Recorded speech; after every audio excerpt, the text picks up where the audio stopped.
আজকে আমি আপনাদের সামনে বিভীষণের প্রতি মেঘনাদ কবিতাটি ব্যাখ্যা করার চেষ্টা করব। এটি মূলত একটি মাইকেল মধুসূদন দত্তের কবিতা।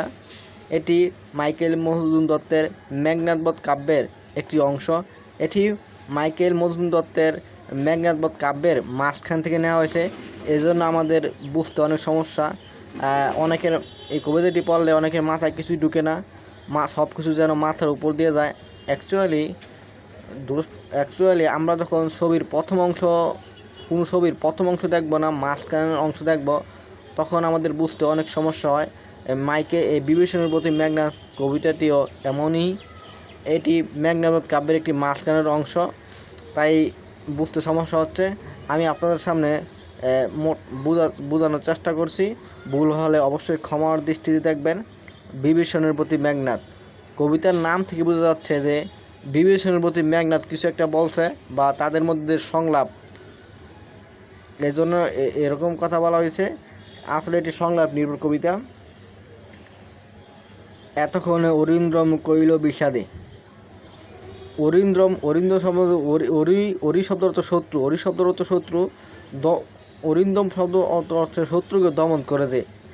বিষাদ মানে দুঃখে বারাকান্ত হৃদয় এমন বোঝায়। জানি না কেমনে আসিল লক্ষণ পৌঁছিল শব্দের অর্থ পৌঁছে গেল।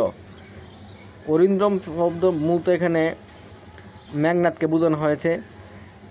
অরিন্দ্রম অত্যন্ত এখানে লাইনটির মধ্যে বোঝানো হয়েছে, দুই লাইনটির মধ্যে বোঝানো যাচ্ছে যে মেঘনাদ বলতেছে যে কেমনে লক্ষণ এখানে পৌঁছছে, এটা বোঝানো হয়েছে। পরের লাইন দেখেন, রক্ষবরে হায় তাত উচিত কি তবে, মানে বোঝানো হচ্ছে যে রাক্ষসপুরীতে কেমনে লক্ষণ পড়ছে এটা তার মাথা ধরে না। হায় তাত শব্দ অর্থ চাচা। হায় তাত, এটা কি তোমার উচিত? চাচারা বলতেছে মেঘনাদ, এটা কি আপনার উচিত?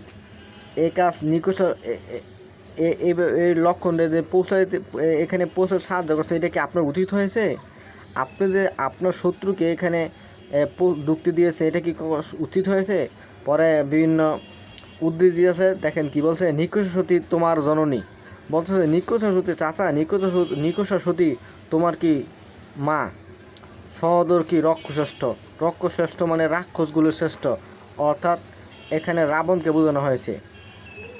সুরীর সম্বনীপ শব্দের অর্থ হচ্ছে গিয়া সুলপানি দেবতার মতো। কুম্ভকর্ণ বলতেছে যে সুলপানি দেবতার মতো আপনার ভাই কুম্ভকর্ণ, আপনার বড় ভাই রাক্ষসপুরের শ্রেষ্ঠ রাবণ।